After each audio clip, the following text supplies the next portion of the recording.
Hello guys, हमारा YouTube channel में आपका स्वागत है। तो आज हम आप सबके सामने हम कुछ इम्पोर्टेंट क्वेश्चन लेकर के आए हैं।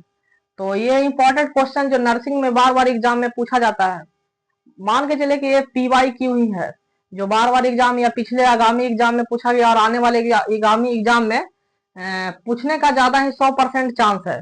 तो चलिए हम सबसे पहले शुरू करते हैं। ओबीजी का कुछ क्वेश्चन है। ओबीजी का हमारा कुछ क्वेश्चन है। ये CHO, staff nurse, NORCET, ESIC, ऐसे बहुत से एग्जाम है जो नर्सिंग के थ्रू एग्जाम किया जाता है। उसमें एग्जाम में आने आता है क्वेश्चन। तो पहला हम एक टर्मिनोलॉजी है, गायनिकोलॉजी।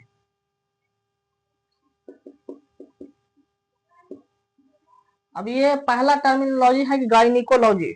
गायनिकोलॉजी किसको कहा जाता है? जो फीमेल रिप्रोडक्टिव सिस्टम है ना, उसके स्टडी को क्या कहा जाता है? गायनिकोलॉजी कहा जाता है। तो यहाँ लिखेंगे study of female reproductive system. Female reproductive system को क्या कहा, स्टडी को क्या कहा जाता है? गायनिकोलॉजी कहा जाता है। गायनिकोलॉजी कहा जाता है। अब एंड्रियोलॉजी, एंड्रियोलॉजी के बारे में पढ़ेंगे कि एंड्रियोलॉजी किसको कहा जाता है। तो एंड्रियोलॉजी कहा जाता है मेल के रिप्रोडक्टिव सिस्टम के स्टडी को। तो हम ये भी देखेंगे कि मेल के रिप्रोडक्टिव सिस्टम के स्टडी को क्या कहा जाता है?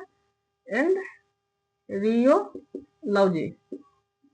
तो ये स्टडी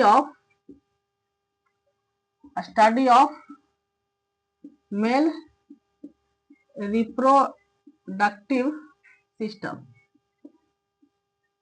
मेल रिप्रोडक्टिव सिस्टम के स्टडी को क्या कहा जाता है? एंड्रियोलॉजी कहा जाता है। अब हम देखेंगे कि गायनिकोलॉजी का मोस्ट कॉमन प्रॉब्लम क्या है। तो जो मोस्ट कॉमन प्रॉब्लम की बात किया जाए तो इसमें डिसमिनोरिया आता है। मतलब मेंस्ट्रुअल साइकिल में क्या होता है? पेन होना। मेंस्ट्रुअल साइकिल में क्या होना? पेन होना, जिसको डिसमिनोरिया कहा जाता है। तो most common gynaecology problem. Most common gynaecology problem को क्या कहा जाता है? क्या है? डिसमिनोरिया। डिसमिनोरिया। डिसमिनोरिया का मतलब क्या होता है? डिसमिनोरिया का मतलब होता है मेंस्ट्रुअल साइकिल पेनफुल होना, पेन होना, दर्द होना। मेंस्ट्रुअल साइकिल में क्या हो? Painful menstrual cycle.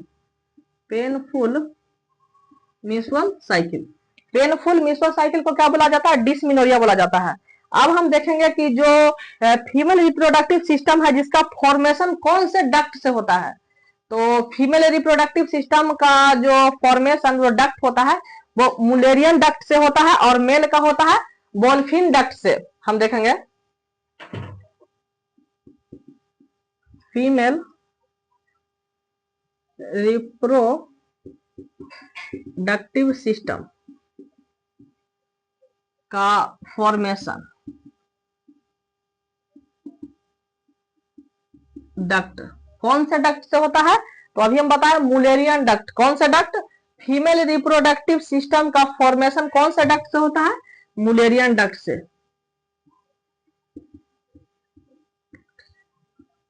Mullerian duct से क्या होता है? फीमेल रिप्रोडक्टिव सिस्टम का फॉर्मेशन होता है। अब इसी में पूछा गया कि मेल रिप्रोडक्टिव सिस्टम का फॉर्मेशन किससे होता है? तो वॉल्फियन डक्ट से। Male reproductive system formation duct. Short में लिखा रहा है ताकि हमारा ज्यादा बोर्ड का लंबाई उतना चौड़ा नहीं है, ताकि क्वेश्चन ज्यादा से ज्यादा अट पाए।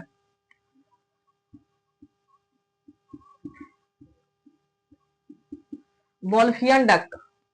हमारा स्मार्ट बोर्ड नहीं है कि हम क्वेश्चन लाएं और आपको बस ऑप्शन देकर के क्लिक करें। हम क्वेश्चन जब भी हम कॉपी से देखते हैं। तो अब हम पढ़ेंगे कि फीमेल में जो पेल्विस होता है, उस पेल्विस का नाम क्या है? फीमेल में पेल्विस का क्या नाम है? मेल में पेल्विस का क्या नाम है? तो फीमेल में जो पेल्विस का नाम है, जिसको गायनोकॉइड पेल्विस कहा जाता है। ये कैसा होता है? राउंड शेप का होता है। लेकिन जो मेल में पेल्विस होता है उसको क्या कहा जाता है? एंड्रॉइड पेल्विस कहा जाता है। एंड्रॉइड पेल्विस कहा जाता है। ये हार्ट शेप का होता है। तो अब हम यहाँ लिखेंगे मेल पेल्विस, पहले फीमेल लिखते हैं।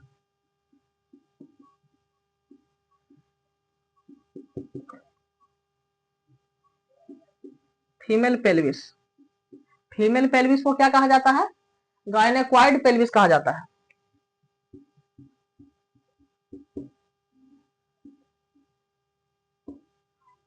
गायनेकॉइड पेल्विस कहा जाता है। और ये जो गायनेकॉइड पेल्विस होता है वे राउंड शेप का होता है। किस शेप का होता है? इसका शेप की बात किया जाए तो ये कैसा होता है? राउंड शेप का होता है, राउंड शेप का होता है। अब हम मेल पेल्विस की बात करेंगे कि मेल पेल्विस में क्या होता है। तो मेल पेल्विस की बात किया जाए तो मेल पेल्विस को क्या बोला जाता है? एंड्रॉइड बोला जाता है, एंड्रॉइड, एंड्रॉइड पेल्विस बोला जाता है। ये हार्ट शेप का होता है। किस शेप का होता है? हृदय के शेप का होता है। इसका शेप की बात किया जाए तो हार्ट शेप का होता है। किस शेप का होता है? हार्ट शेप का होता है। ये ओबीजी में कुछ क्वेश्चन है। अब हम देखेंगे कि जो प्राइमरी सेक्स ऑर्गन है उसको क्या बोला जाता है मेल में, और फीमेल में उसको क्या बोला जाता है। तो प्राइमरी सेक्स ऑर्गन की बात किया जाए,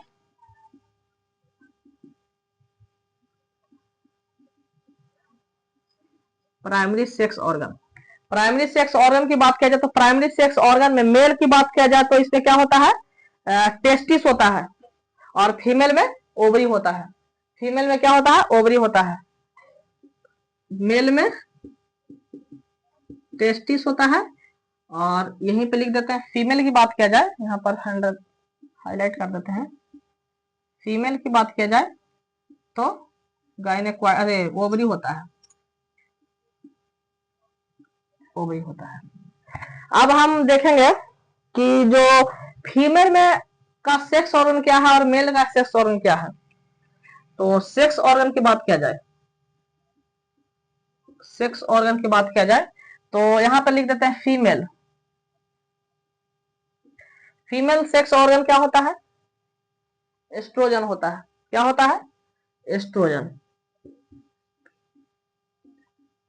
एस्ट्रोजन होता है।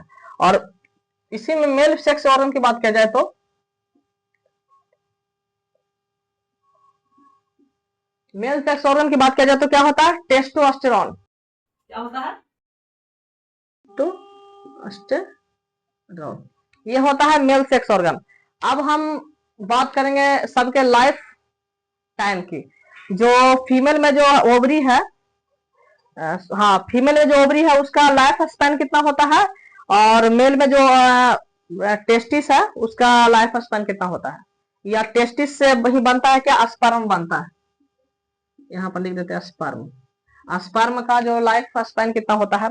तो अब हम उसी के बाद स्पर्म की बात किया जाए तो इसका जो लाइफ स्पैन होता है 48 से 72 घंटा होता है। स्पर्म का लाइफ स्पैन की बात किया जाए